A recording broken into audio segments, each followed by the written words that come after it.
जय श्री श्याम मित्रों।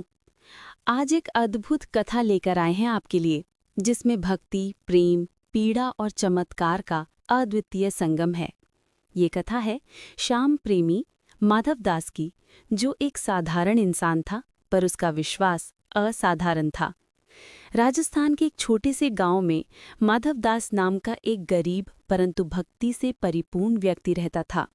उसके पास न तो बड़ा घर था, न धन, न कोई परिवार, बस एक छोटी झोपड़ी, एक चूल्हा और दीवार पर टंगी श्याम बाबा की तस्वीर।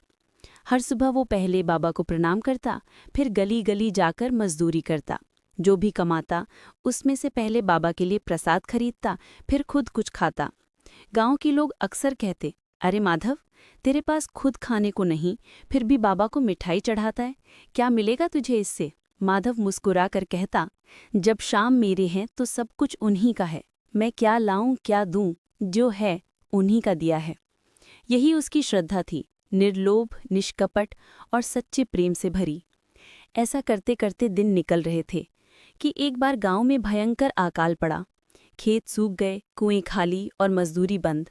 लोग शहर भाग गए, पर माधवदास नहीं गया। उसने कहा, मैं कहीं नहीं जाऊंगा, मेरा श्याम यहाँ है, वो मुझे भूखा नहीं रहने देंगे। पर धीरे धीरे उसकी झोपड़ी में अनाज खत्म हो गया। तीसरे दिन तक तो उसने पानी पीकर गुजारा किया। चौथे दिन भूख इतनी बढ़ी कि आंखों के आगे अंधेरा छा गया। पर फिर भी वो बाबा की तस्वीर के आगे दीपक जलाकर बोला, हे श्याम बाबा, आज भी प्रसाद नहीं है, पर तुम्हारा नाम है मेरे होठों पर, बस इतना ही भोग स्वीकार कर लो। फिर वो रोते रोते सो गया। रात के तीसरे पहर में दरवाजे पर किसी ने दस्तक दी। माधव घबरा कर उठा, इतनी रात को कौन? जब दरवाज़ा खोला, सामने एक अजनबी खड़ा था, माथे पर नीली पगड़ी, हाथ में थाली और मुस्कान लिए हुए। उसने कहा, बाबा ने कहा ये प्रसाद उनके प्यारे माधव के लिए देना। थाली में हलवा पूड़ी, मिठाई और एक चिट्ठी रखी थी। चिट्ठी में लिखा था, भक्ति भूख शाम से नहीं सही जाती, तेरा विश्वास व्यर्थ नहीं जाएगा। माधव रो पड़ा। उसने उस अजनबी के पांव पकड़ने चाहे, लेकिन जब उठा तो कोई नहीं था। थाली रखी थी, दीपक जल रहा था, पर द्वार पर कोई नहीं। माधव समझ गया कि खुद श्याम बाबा उसे भोजन करवाने आए थे। उसने आंसुओं में प्रसाद ग्रहण किया और मन ही मन कहा कि हे मेरे श्याम बाबा, जब तक ये शरीर में प्राण रहेंगे, मेरी जीवा पर तुम्हारा ही नाम रहेगा। कुछ दिन बाद गांव में व्यापारियों ने सुना कि शहर में अनाज की भारी जरूरत है। माधव के एक पुराने मित्र ने कहा, चल मेरे साथ, तू मेहनती है, अच्छे पैसे कमा लेगा। माधव ने कहा, मैं तो मेरे बाबा की सेवा में रहूंगा। मित्र बोला, भक्ति से पेट नहीं भरता। लेकिन माधव मुस्कुरा दिया। उसने कहा, मेरे बाबा मेरे साथ हैं, मैं भूखा नहीं रहूंगा। उसने फिर से अपने बाबा की तस्वीर के सामने बैठकर भजन गाना शुरू कर दिया। तभी अचानक गांव के ठाकुर ने माधव को बुलवाया। उसे मजदूर चाहिए थे मंदिर की मरम्मत के लिए। माधव तुरंत पहुंच गया। कई दिनों तक उसने मन लगाकर सेवा की। काम पूरा होने पर ठाकुर ने प्रसन्न होकर उसे एक थैली दी।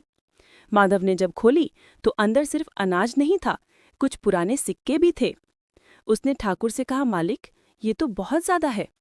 ठाकुर मुस्कुराया और बोला, नहीं बेटा, ये ज्यादा नहीं है, श्याम बाबा ने ही कहा है कि मेरा माधव भूखा न रहे। माधव की आंखों में आंसू आ गए। सालों बीत गए। माधव बूढ़ा हो गया था, पर उसकी भक्ति और बढ़ गई थी। हर रोज वो बाबा के मंदिर जाता और वहीं बैठकर भजन करता।